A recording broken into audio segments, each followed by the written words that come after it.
I'm Peter Stock with Homeschool.today. I have Patty Marler with me tonight again, and we're excited to be joining you for another seminar. Now, we've done a few seminars already, Patty. A couple weeks ago, we did some seminars on getting started with homeschooling, on curriculum, and on homeschooling through the high school years. And those particular seminars, if you want to watch them again, if you missed them, they're still available on the Homeschool.today website. But tonight we're talking about something a little different. We're talking about your homeschool program plans, evaluation, and record keeping. So that's the topic we're looking at tonight. And I'm just letting other people in here as we get we empty the waiting room and people join us online. And there are more people joining us right now. So we've had lots of participation over the last couple of weeks, and the Homeschool.today website's been very busy. If you have questions about homeschooling that you want answered, if you want to get started homeschooling, that website is a great place to go. Lots of free resources and lots of direction as you start on your homeschool journey. Tonight, we're going to have Patty give a presentation. We are also going to have a short presentation from the Homeschool Legal Defense Association's legal counsel, and she's going to give us her insight on this subject as well. And then we're going to have some time for questions and answers. So at any time during the evening, if you have a question, please type it into the chat. Type it into the chat box there, and we will either try to answer it right away if we can give you a quick answer, or we'll have Patty answer during the question and answer period at the end. And if you still have questions that aren't answered at the end of our evening tonight, send them to homeschool.today and we'll get answers for you. Well, let's get started with our presentation. Patty Marler is a good friend. She's a homeschool leader from the province of Alberta, and she spent time not only 22 years as a homeschool mom to 4 great kids who are now all grown and out in the world, but also as a leader in the movement. She led the Provincial organization. She represented the Provincial organization as the government relations representative for several years, and has a lot of experience on that end of things as well. So we're really glad to have Patty this evening. And Patty, I'm just going to turn it over to you now, and I look forward to hearing what you have to say. Well, thanks so much, Peter. It really is a pleasure to be here. I'm just going to get my screen set up here. Great. It really is a pleasure to be here and to be able to be talking about program planning and evaluation and record keeping. It sounds funny, but some people may think, this is a horrible part of homeschooling. And to be honest, for me, it's one of the most exciting times in homeschooling. The days, the weekends, when my husband would leave me at home with my books, were some of the best weekends that I had for getting my homeschooling straight in my head. And so I really appreciated that. And at times he would say to me, Patty, why don't you just go away and do this planning? We've created our vision, but you do those detailed planning that you need to do for our homeschooling. And I would say, no, I need to be surrounded by my books. I need to be able to pull things off the shelf. I need to be able to go to the computer to research curriculum. I need to be in my homeschool setting. And I love those weekends. So I encourage you all to really grab onto this as an opportunity to set the course for your year. The opportunity to be able to develop an outlook and to start strong so that you can go through your year confidently. It really is a wonderful time. So, so take advantage of the time to create a vision. Prior to the weekend of me sitting down and picking out the things that we would do, my husband and I, and if you're not married, maybe take a valued friend or a valued family member, would sit down and talk about what our vision was for our kids. What are we going to do? And it's a great opportunity to be able to think about what your plans are, what your vision is for your family. So take a night out, take some time just to plan. Homeschooling really is a responsibility that you have with your spouse. It's your responsibility to educate your child and to develop the steps to achieve the goals that you set. Now, for some people, the goals that they desire to set will be at home. You will be achieving these goals in your home. So it's your responsibility to set those goals. Your children can have input on the process. They can say, Mom, I really like music. Mom, I really want to study China. Mom, I really want to do these kinds of things. And that's great. I mean, to have engaged students, to have kids who want to learn and know what they want to learn, you're halfway there in achieving home education success when you do that. But ultimately, the responsibility for educating your child is yours. You're the parent. It's your responsibility. So create that big picture that I was talking about, that vision, those goals. What do you want to achieve for your children, your child, when they are done school? What's your big picture vision? And it's really a great idea to have this written down so that you can refer to it over the years. Now, you may not be someone who is committed to a 12-year plan or a 9-year plan or a 3-year plan, but still create a vision for your children. What do you want them to look like? What sort of things do you want them to achieve by the time they hit adulthood? It's really a great thing to do. But right now, what we're going to do is look at a smaller chunk. We're going to look at 1 year at a time. How am I going to develop a plan for 1 year, for this year in my homeschooling? Well, you're going to create a plan, a program plan that will help you to walk through your year. Tonight, we're also going to talk about how to evaluate your program, how to evaluate the progress of your students. And we're also going to talk about how to record the progress of your student. What do I need to do? Do I even need to write anything down? Those are the things we're going to talk about tonight. So what's the big deal about a plan? Why do I even need to develop one? Well, it gives you structure. It gives you a foundation for your education for the year and beyond.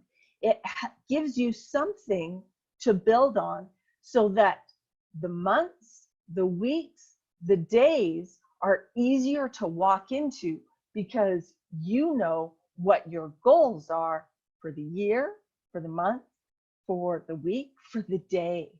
It provides a foundation, the building blocks that you will use to achieve those educational goals for your child. It also allows you to tailor your programming to meet the needs of your student. You may have a student who is incredibly musical, and you may have a student who's incredibly science-oriented.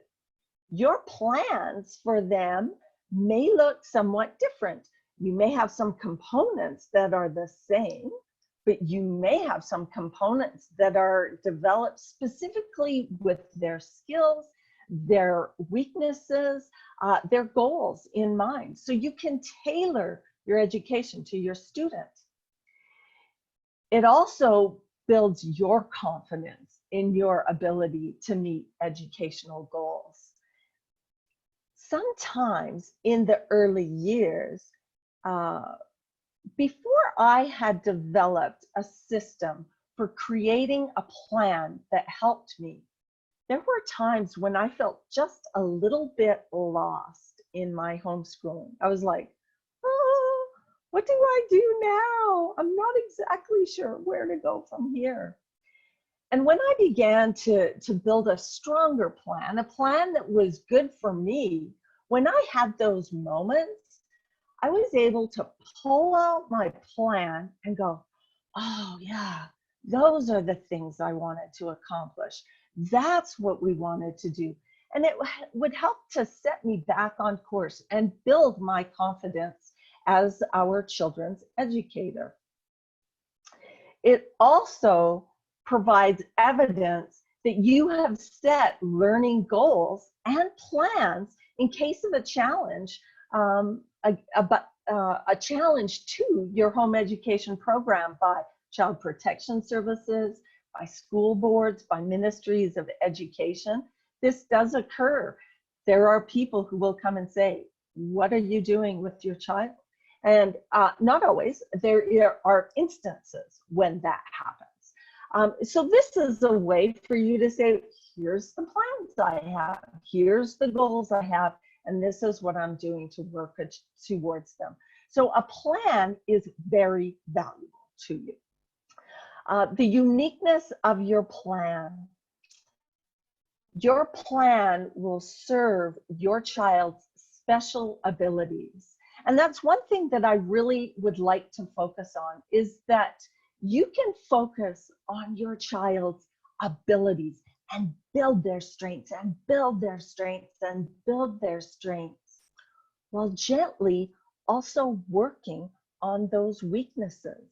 You don't have to build a plan around how am I going to make them better at math when they're good at language. Well, you can build a plan that helps them to excel at language while also working on those weaknesses. But when they feel like their strengths are being focused on, it gives them the confidence to then be able to build those weaknesses too. So it allows you to strategize to work towards your child's heart too, so that they desire to learn. Each child's program plan will be unique to them. So when you are creating a plan, you may create components that will transfer across students, but you will create a plan for each student to be able to have to serve their needs. So what sort of goals are you going to make? What's going to be in this plan? Well, you'll have goals for certain subjects. You'll have goals because we want every student to succeed. So you're going to have goals, educational goals for English, for math, for history and geography, science, some of those core subjects. In different provinces, there are different requirements, but those are some of the core subjects.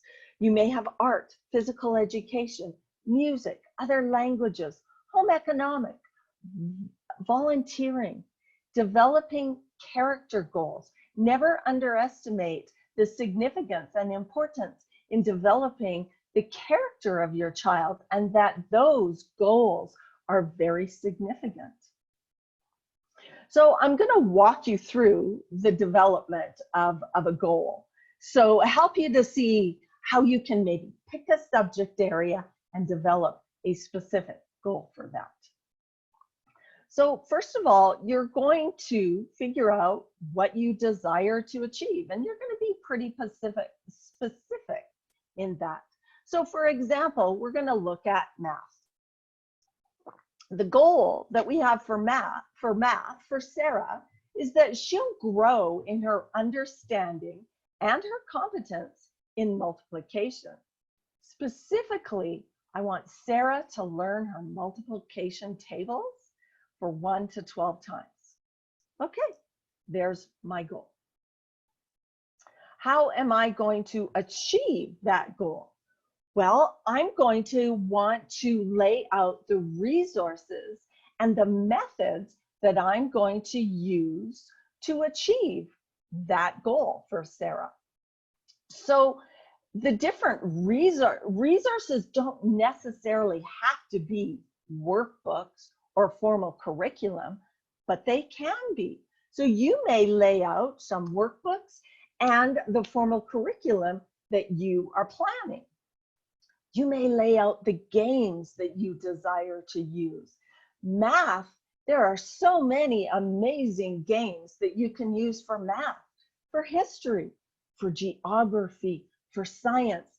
You can use an abundance of games to help build the skills for your student, for your child. Sometimes people, especially in the older years, you may actually have a tutor or an online parent-chosen course that you're having your student in. Maybe your child's in grade 12 and you just don't quite feel competent in grade 12 chemistry. And so you'd like to use maybe a course from Khan Academy, a course from the Tree of Life. Help them with some of those courses. So you can lay that out as one of the resources or material used. You may do private music lessons, use DVDs or YouTube videos. Audio books are an excellent resource. Audio teaching resources. There's so many excellent audio teaching resources to use.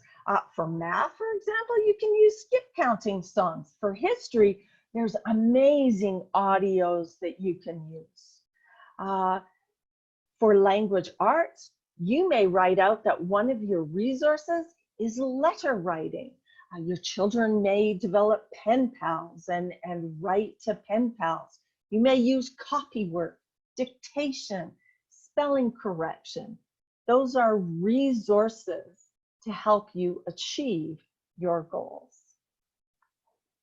So what are we going to use in this math example? Well, for this child, for Sarah, maybe I'll use the resource I'm going to use are skip counting songs. I'm going to help them learn and memorize skip counting songs. I'm going to play math multiplication games, and we'll buy some multiplication workbooks as well. So those are the resources that I'm going to use to achieve this goal. Where can I get these resources? Well, there's a multitude of resources and a multitude of resource providers. On our website at homeschool.today, we have a list under resources of curriculum providers. So here's a listing of some of them. We also have a listing of free resources and supports that you can use to help you to find your resources. So go to homeschooling.today, look under resources, and then you can find the specifics that will be good for your child, for your program. So then how will you know if you achieve your goals? That's a part of the evaluation. What method of evaluation are you going to use? Well, methods of evaluation are specific to the child. Some kids may not do well with testing. You may have a child who just has extreme anxiety under testing situations. So doing formal tests regularly may not be the best option for you to use to evaluate your student's success. Or you may have a child who, in the older years, you need that evaluation. So you are going to make sure that you evaluate your child using testing materials so that you have actual marks to show what they've accomplished in the program that they've done. So your methods are going to be specific to your child and your child's needs. They may also be specific to the subject. Math, it's easy to give a math test. English, sometimes it's a little bit harder to give an English test. So you may use other methods of evaluation, which I will go into in just a little bit.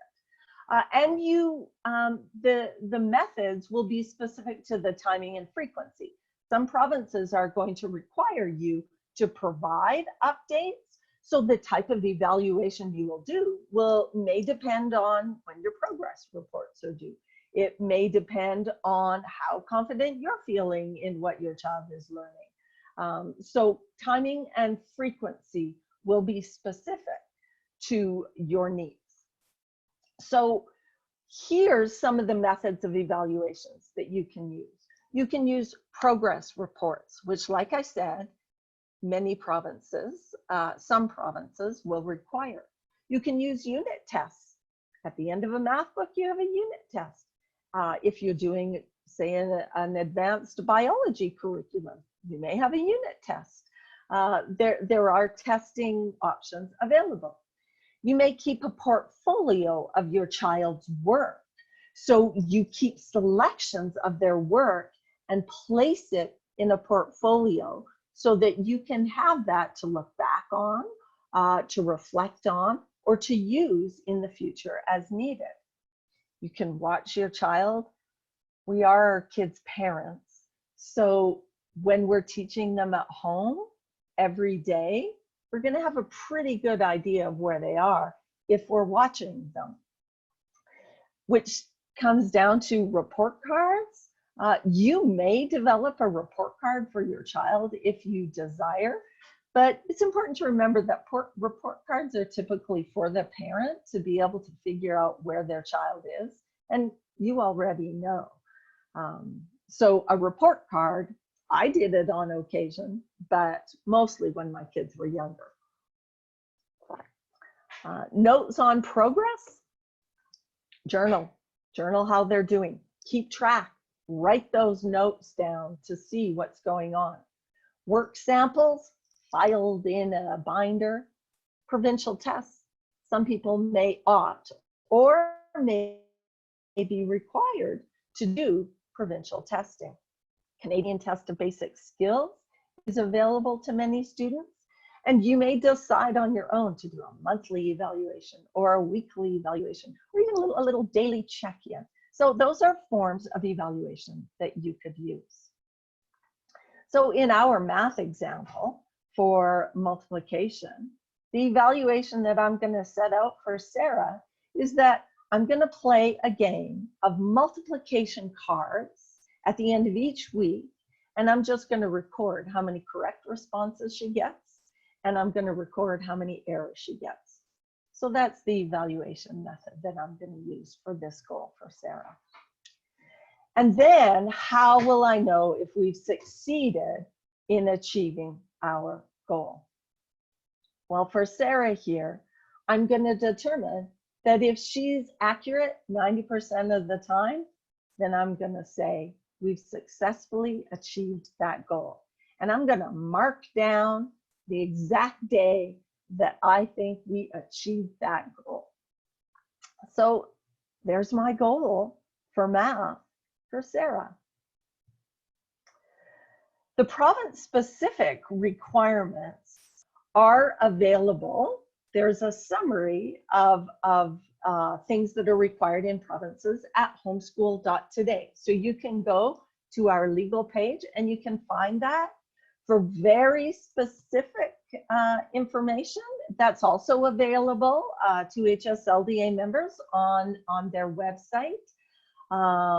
Some provinces are going to require very specific information from parents, maybe a program plan, maybe an annual or a biannual progress reports, evaluation description. It is very important that you know and understand the requirements of you as a home educating parent in your province. Check out those forms on the website. So I'm going to give you some examples of other program plan samples, because there is not one way of creating a program plan. A program plan that works for me, the way I lay it out, the way I structure it, may not work for you. Setting those goals the way I described, that may not be your cup of tea. You may want to use another method of setting goals. So I'm going to go through a number of program plans that, that you could potentially look at, but you can create your own method that works for you as well. So here's a sample, a simple sample of a program plan. Lay out the core subjects at the bottom, lay out the other subjects. I'm going to make sure that we read a novel a month, that my child reads a novel a month. I'm going to make sure that I read a novel a month. We're going to do poetry one time a week, and we're going to read 3 poems. We're going to do books on tape, listen to books on tapes, novels 4 times a year. For math, I'm going to do this math curriculum, workbooks 5A and 5B. In history, well, we're going to study ancient civilizations, and we're going to study Asian geography. In science, we're going to study human body and mealworms. And I'm going to use this writing program, and we are going to write to pen pals. We're going to find pen pals, and we're going to write. By the way, there are a lot of homeschool pen pal programs, so you can find a lot of kids who are interested in writing. Language art. And then I have some others, you know, non-core subjects that I have goals for as well. I'm going to do 3 sports for 8 weeks each. I'm going to do private music lessons. I'm going to do some pottery and crafts, maybe pottery lessons, maybe a craft class. I'm not sure. I'm going to do a daily Bible study with my children. We're going to do other languages. I'm going to do a Spanish study and a typing program, because it's important that my child know how to type in today's age. Oh, and we're going to do drama classes too. So this is really a simple program that I've laid out. Now the next page is the exact same program, but a bit more detail. So I have filled in a lot more blanks in this program. Same stuff, but I have filled in a lot more. Maybe because on days that I'm just not sure what to do, I know that we're doing ancient civilizations, but I need to write out the books I'm going to do. So on days when I'm not sure, I'm going to go, oh, we haven't looked at that book yet, and I'm going to go grab it and we're going to study it. Or, oh my goodness, language arts, I'm at a loss of what to do. Oh, well, let's pull out our prefix and suffixes games. Or let's watch some Shakespeare plays. So this plan, every plan, is designed to help you to achieve the goals that you have for your child. Some other samples, some other ideas on how you can lay it out. Maybe you want to lay out your program plan based on what you're going to do for the week. So you have your goals, and so I've decided that we're going to do 20 minutes per subject. The beauty of homeschooling is that times are often very flexible, but maybe this is a rough idea of what you want to do. So on Monday, I'm going to do 20 minutes of Latin, 20 minutes of spelling, Latin roots, that is. I love Latin roots for the little kids. They find it fun too. So Latin is not onerous. Don't, maybe I shouldn't have put that first on the list, that you think every homeschool child learns Latin. That's not true. The Latin roots certainly are fun.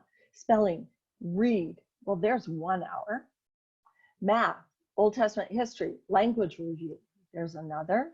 Spanish, oh, I'm going to read to the kids. And piano, well, there's another.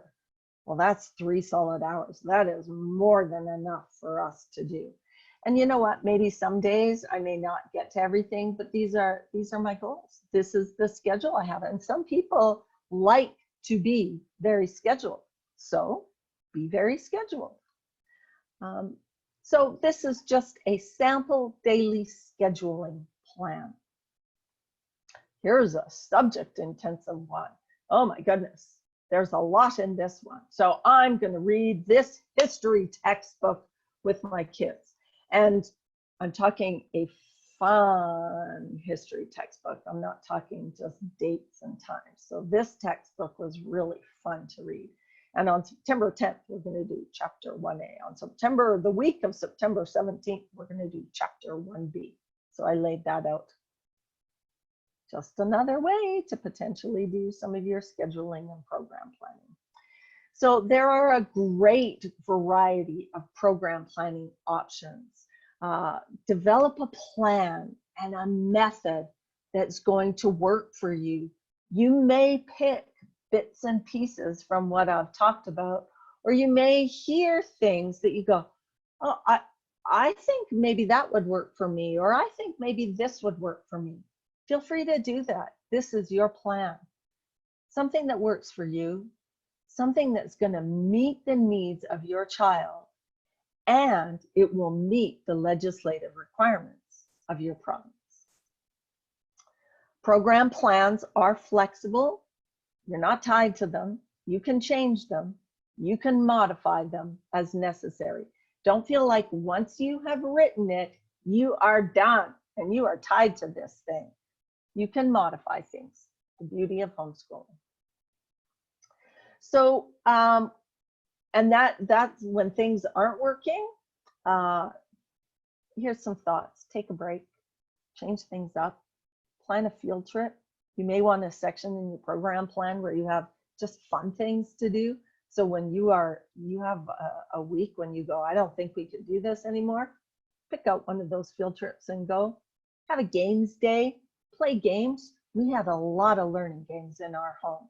So we played a lot of learning games. Try a different approach.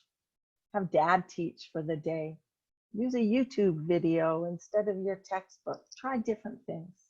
And if you need to, you can change curriculum. You're not a slave to your curriculum. It's there to serve you, not you serve it. Adjust your plans, and maybe you need to adjust your actual plan as well. So those are just some ideas for when things may not be working. We're going to hear now from Megen Zelinka. Megen is legal counsel at HSLDA, and kind of like me, she loves program plans and evaluation. I'm going to talk more about evaluation afterwards, but we're going to have Megen give her perspective on program plans and evaluation. So, hello, Megen.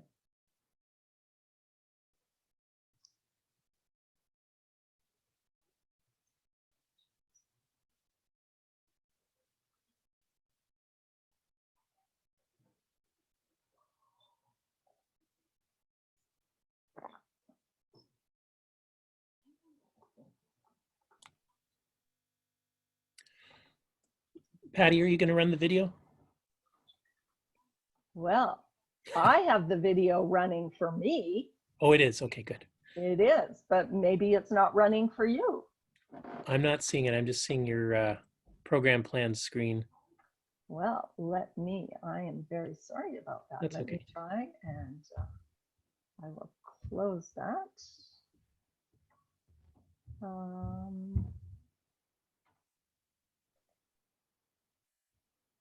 Let us try again. Can you see it now, Peter? I can't yet, but try sharing your screen first or maybe afterwards.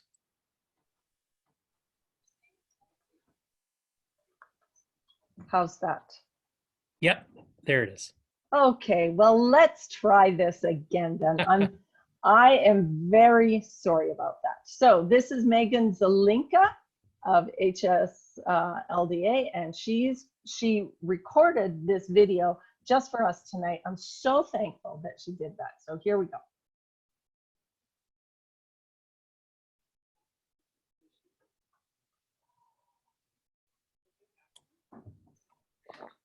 I'm not hearing any sound. Can you hear it now? 9 times out of 10, people who call There. Okay, let's try again. Third time's the charm. Thank you, Patty, for the invitation to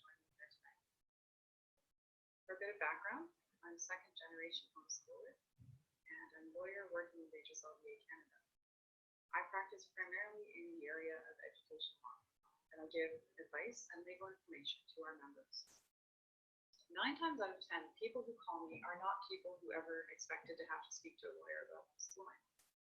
And often, the situations that they're calling about have nothing to do with homeschooling at all, but homeschooling has either become an issue or it could become an issue, and they want to be prepared. And before I dive into the topic tonight, I have to give you the standard legal disclaimer. Nothing that I'm saying in this presentation is intended as legal advice and should not be relied on as legal advice. I'm providing general information based on situations that I've dealt with and my work with the homeschooling community. If you have specific questions about how the law in your province applies to your specific situation, please do contact HSLDA Canada and ask to connect it. So I understand Patty's addressing 2 topics tonight, and I'm just going to touch briefly on those from a legal perspective. The first one is planning your homeschooling year, and second, documenting. So planning and documenting are music to the ears of an education lawyer. So let's talk first about planning. Whether you're brand new to homeschooling or a veteran, planning is critical to a great school year. So I'm going to cover 3 points. The first thing would be to take a look at what your child would be doing if they were in school. What subjects are covered? What are the expectations? You do not have to do exactly what the schools do, but it's a very good idea to familiarize yourself with provincial goals and expectations for each grade. Also, I would take a look at various homeschooling curricula. Explore each grade's subjects and levels of difficulty across the different curriculum. Number 2, take a look at any homeschooling policy documents in your province. While some provinces like Ontario do not explicitly define satisfactory instruction, other provinces outline their expectations in great detail. For example, New Brunswick's homeschooling form requires parents to declare that the effective instruction being provided to their children will include the following components. I'm just going to read them out to you. First is effective testing, including standardized tests, provincial exams, maintaining a portfolio, or some other kind of formal testing. And the second thing that parents state on the New Brunswick form that they'll be covering is the subjects that comprise a well-rounded curriculum. And the subjects that the form lists are language arts, math, French as a second language, health, social studies and history, science, art, phys ed, music, and technology. This is a pretty lengthy list that parents in New Brunswick are stating as they fill out their form every year that they're covering. So do take a look at your provincial curriculum documents and requirements on the forms for homeschoolers. Number 3, take a look at your last school year. How did your child do with the resources used? If your child is struggling in a subject, could a different curriculum with a different style of instruction be helpful? With the wealth of curriculum available, it can be very overwhelming to research and decide on the resources. But too many resources isn't necessarily the worst problem to have. While too many changes in curriculum can result in gaps, keep in mind the benefits of switching things up occasionally if something isn't working for your child. Number 3, if you have a child with special needs or learning disability, be sure to have a clear educational plan that takes their challenges into account. It's not uncommon that a diagnosis of a specific learning disability or a special need is made after children begin attending school. If you think you're homeschooling a child who may be a unique learner, then explore it sooner rather than later. Work on getting a diagnosis early on and get services where necessary. Plan for that diagnosis in your homeschooling, such as checking in with a special needs resource professional, a homeschooling consultant, or other parents who have experience with your child's particular learning challenge. Lastly, as you plan your homeschooling year, I would encourage you to consider your homeschooling relationships and friendships. Homeschooling offers an amazing opportunity, a unique opportunity, because of its flexibility and efficiency, for your family to pursue your child's interests, take on an exciting project, and develop friendships outside of the traditional school context and schedule. So while socialization is the eye-rolling question that homeschoolers incessantly hear about, it's an important issue. And I would encourage you to plan for it and to prioritize it just as you plan for and prioritize academic goals for your school year. The second point I wanted to touch on here is record keeping and documentation. It is so important to generate and keep documentary evidence of your child's educational activities and progress. It's near impossible for our legal team to assist you in responding to an investigation if you can't produce any proof of the work that you've done for the child. Documentation can come from a number of sources. Some families choose to maintain a portfolio for each child every school year with hard copies or an e-portfolio where they're scanning in samples of the child's work in every subject area. Some families choose to use standardized tests such as the Canadian Achievement Test, the CAP4, or Provincial standardized testing. Families in provinces requiring oversight of homeschooling, such as Quebec, must prepare documentation of the child's progress and submit it for review by an education professional, such as a ministry resource person or licensed teacher. Documentary evidence can also include photos or videos of your child engaged in educational activities. But keep in mind that photos and videos alone are generally insufficient, in my experience, to satisfy an investigation by one of the agencies that I mentioned earlier.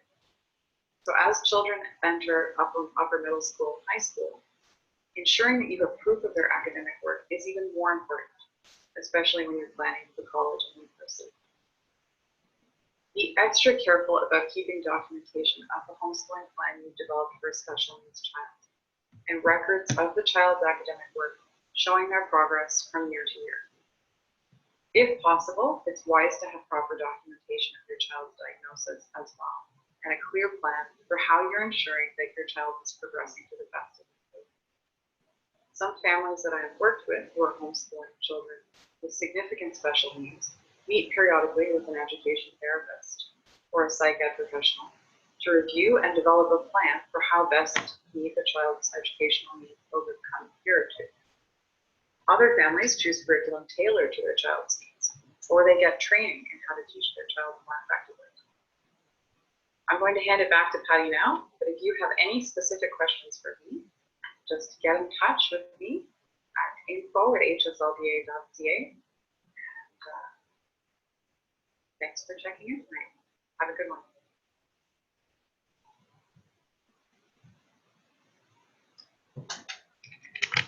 So that was Megen Zelinka, legal counsel for HSLDA, an absolutely amazing resource.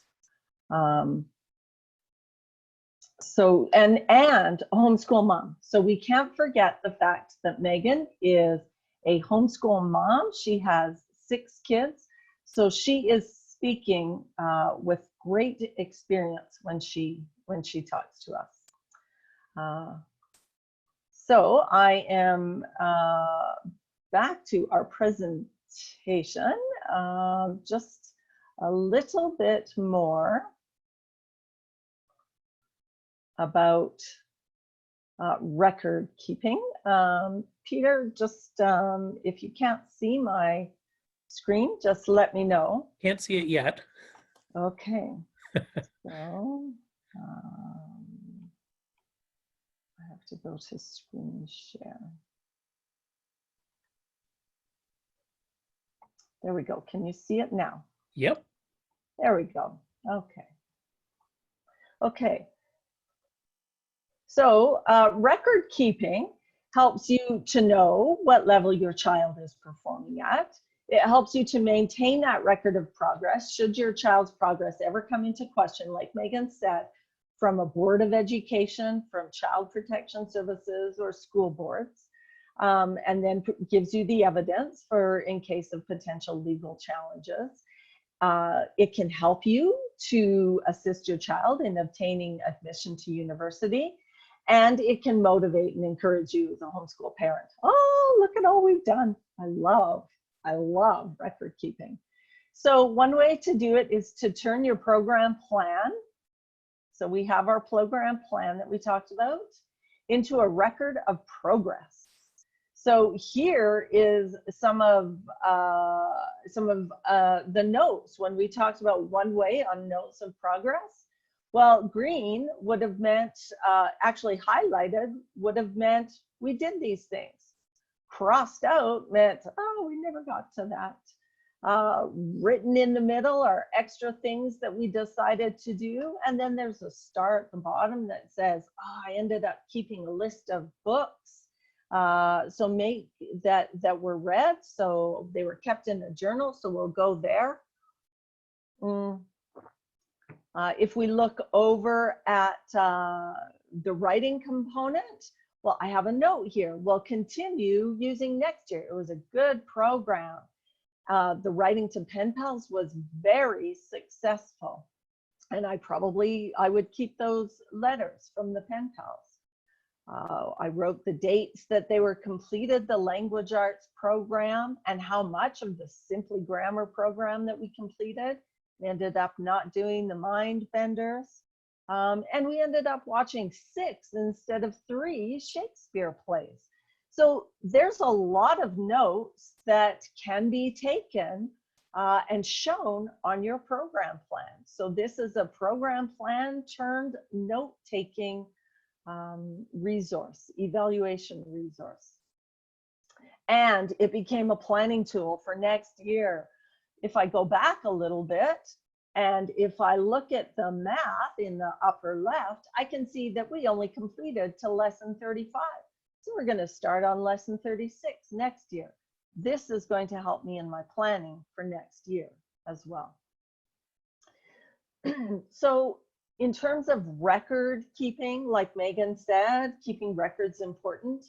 Keep dated information. Keep a stack of stuff. Keep your daily activities, a daily planner. But that's one thing that we used in some years of our home educating, is we would have a daily planner. When the kids were little, I would write math, English, just really basic items on what we were doing. And then the kids would check off what they had done. Later, they wrote down what they had done, and I would actually just go back and refer to what they had done. And then when they got older, we didn't use a daily planner. They kept track of what they were going to do. So again, specific to the child and their needs. Progress reports, keep record of your progress reports that you are writing and potentially submitting. Unit tests, we talked about that in our math. Test scores, so even if you're just doing impromptu tests or evaluations, if you don't want to call them tests with your kids, keep track of those. Just write it down. If I were using a curriculum, in the front of it, I may have all of their test scores. Chapter 1, here's the test scores. Chapter 2, and I would keep those test scores separate, but I would just have a simplified version of those. A portfolio of your work, like Megan said. The observation and journal keeping, like I showed.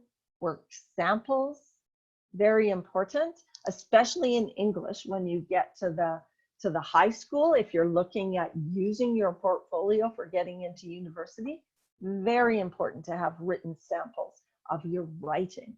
The written, most universities will require samples of written work. Provincial tests, exams, Canadian test of basic skills results, those are options. These are all options. Monthly, daily, weekly evaluations. And I always kept a list of special activities, and some of those were actually for me as much as for the kids, because on days when I thought, have we ever accomplished anything, I would go back and just look at what we did. Different field trips, the different activities that we did that maybe weren't in the program plan, I would transfer them to a special activity sheet and just write them down. So every month I would just go through my calendar and then transfer them in there. Reading lists, write down the actual books and authors that your kids are reading. That is very helpful. Course certificates and marks, if they're older and doing courses outside of your home, maybe an online program, we'll keep track of those certificates and marks. At home, if you're doing one with them, you make a course certificate and you give their mark, and keep that, record that.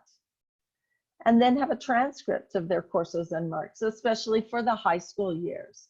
Keep record of the marks that you assign to your child in their high school studies.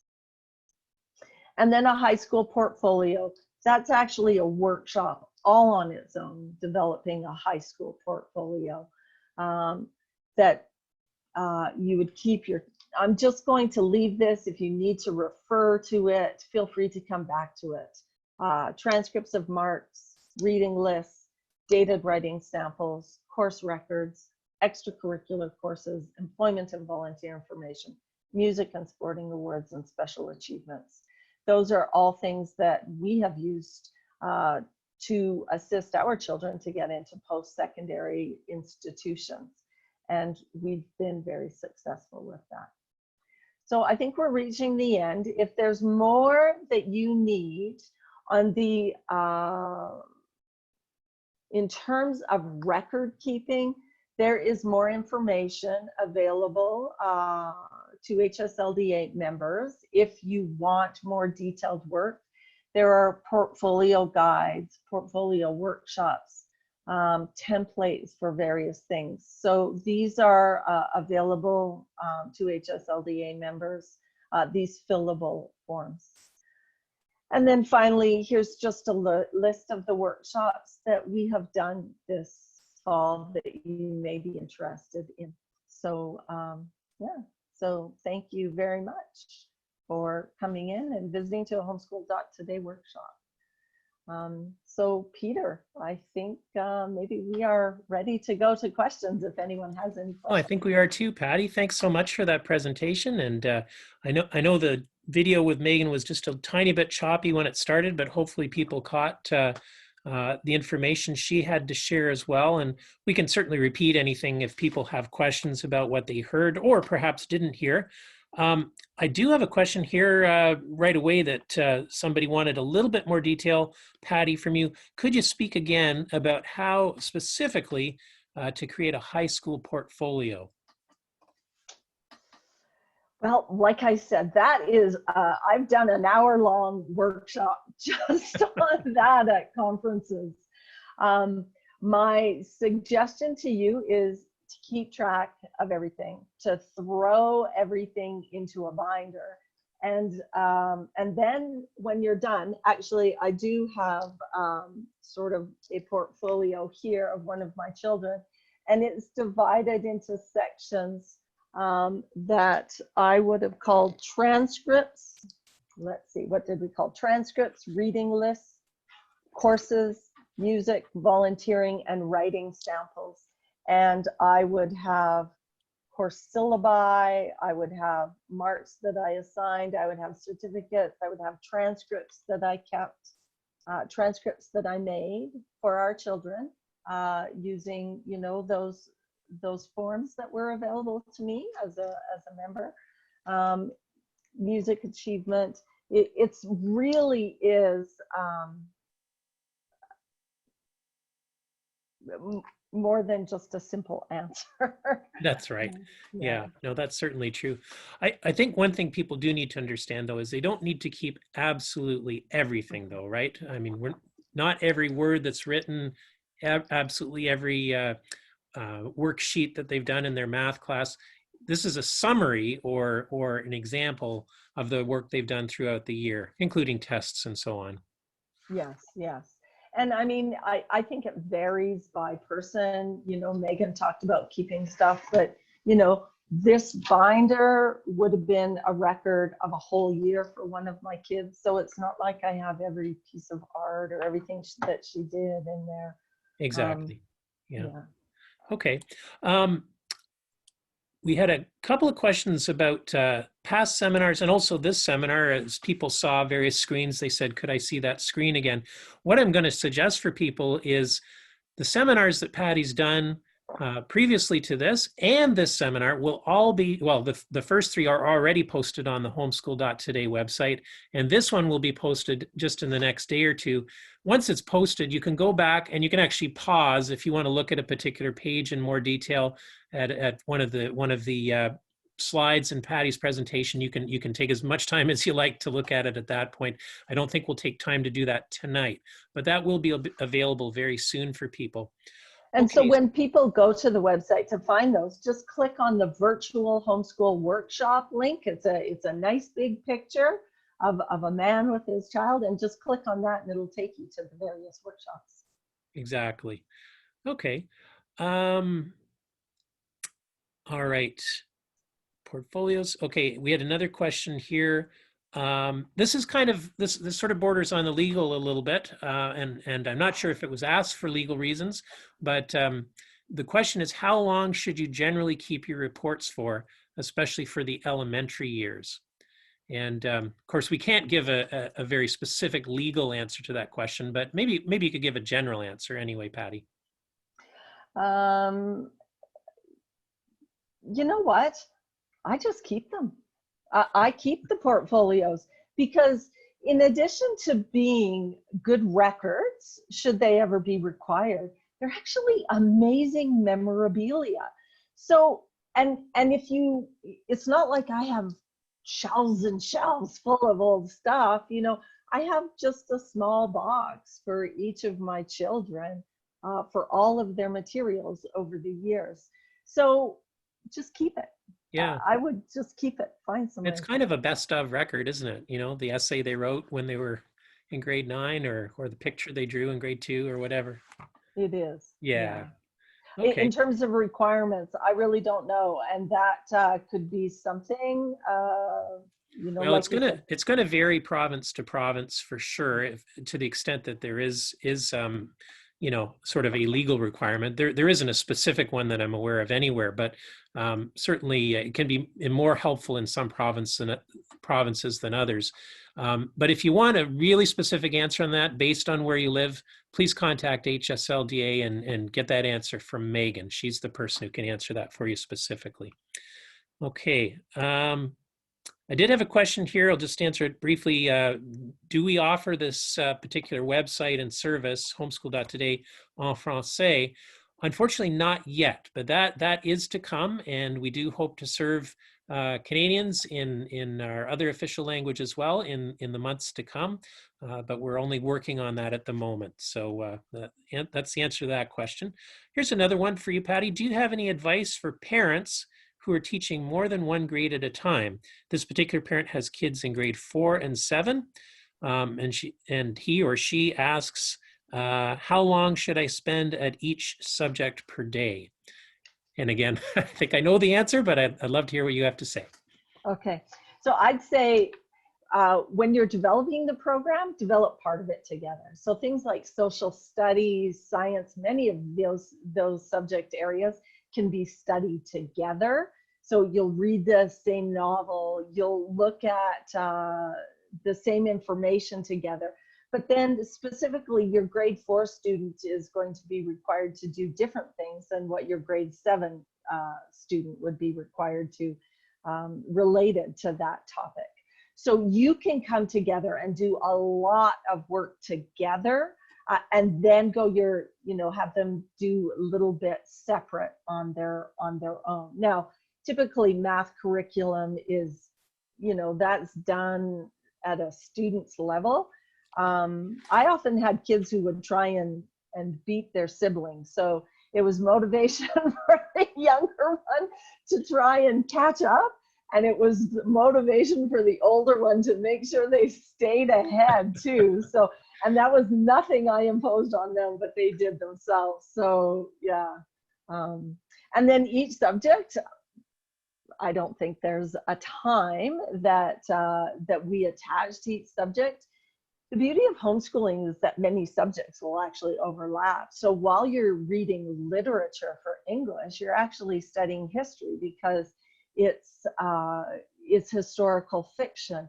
Or maybe you are reading about a scientist and you're looking at Mendel, and so you're looking at how he counts the pea pods, but you're reading that in a novel, so you're getting that as science, and you're doing it as a part of your Bible study program, and what ancient monks did. So there's a lot of crossover.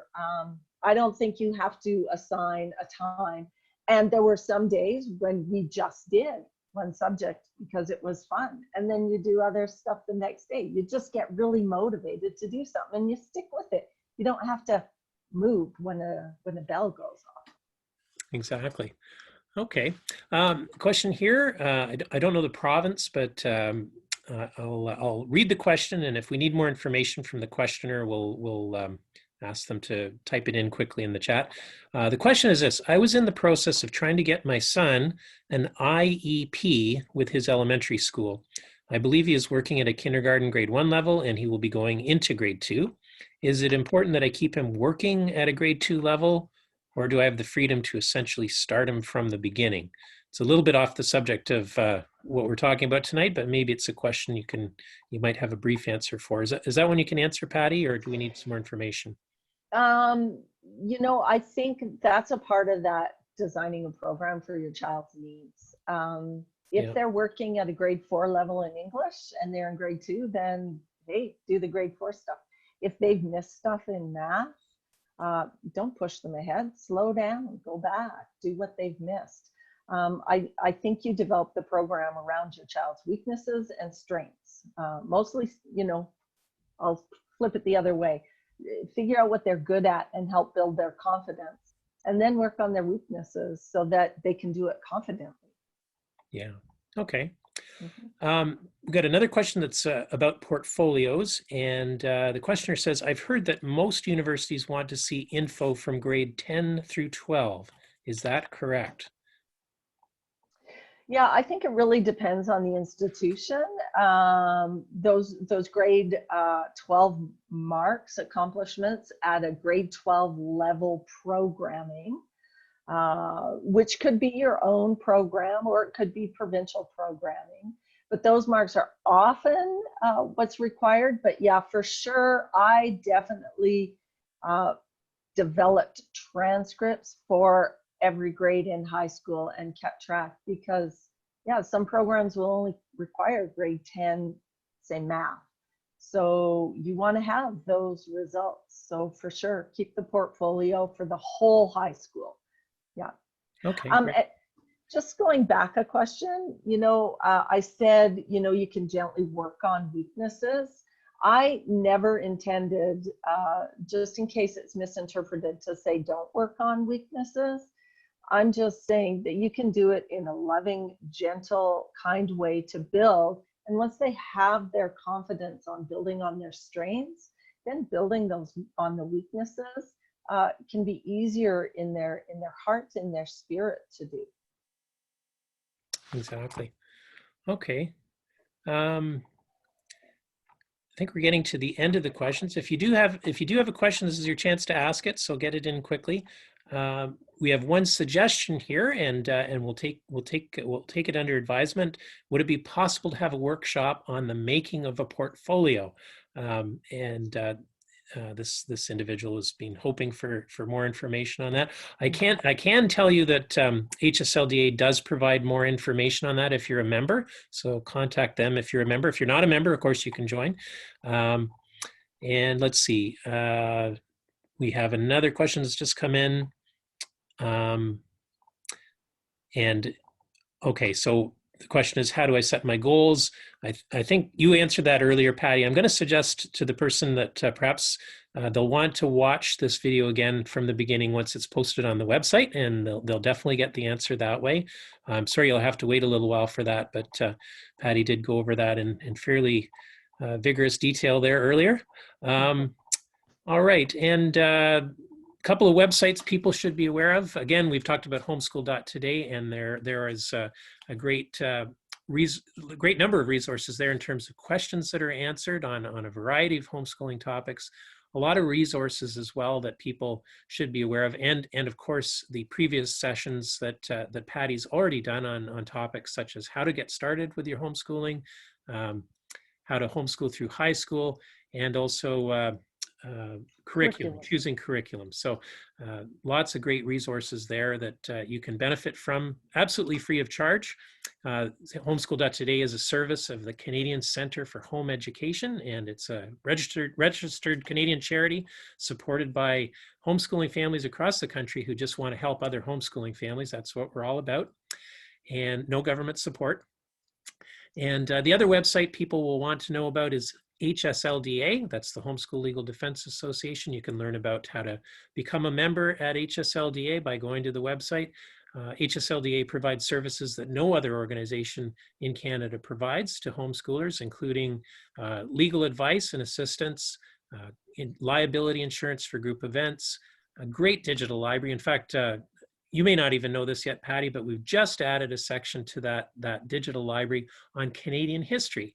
So there's some resources there as you're planning your homeschool year. You can go to that digital library, check out the Canadian history section. There's some fun books there for kids, everything from sports to some of the amazing things that have happened throughout Canadian history. So yeah, I don't know why I didn't say that before, but that digital library is absolutely amazing. The books that are available on that library are so great. So I would highly recommend that.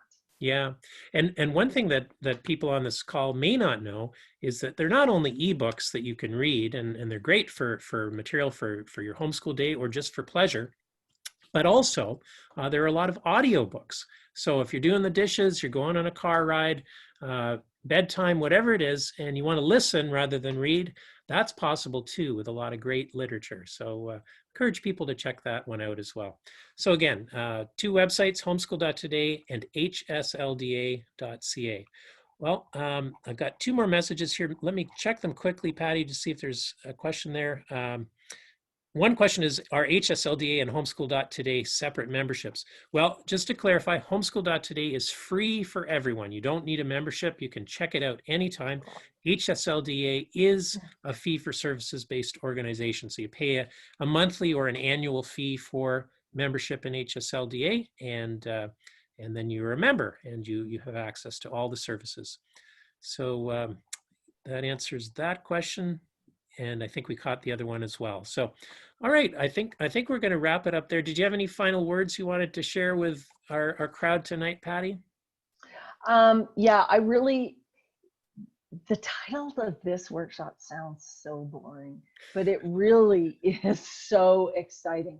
Planning your year and then having information to look back and go, wow, look how we have grown. Look what we have accomplished. It really is exciting stuff. So enjoy it, because it really is a great part of homeschooling. Yeah, and it goes by so quickly too. Tell me. All right. Well, we're here to help. If you have questions for us, again, just go to the homeschool.today website, type your question in, and we'll try to get an answer for you as quickly as possible. So we'll sign off for tonight, and perhaps we'll catch everybody at another session in the future. Thanks, Patty. Thanks, Peter.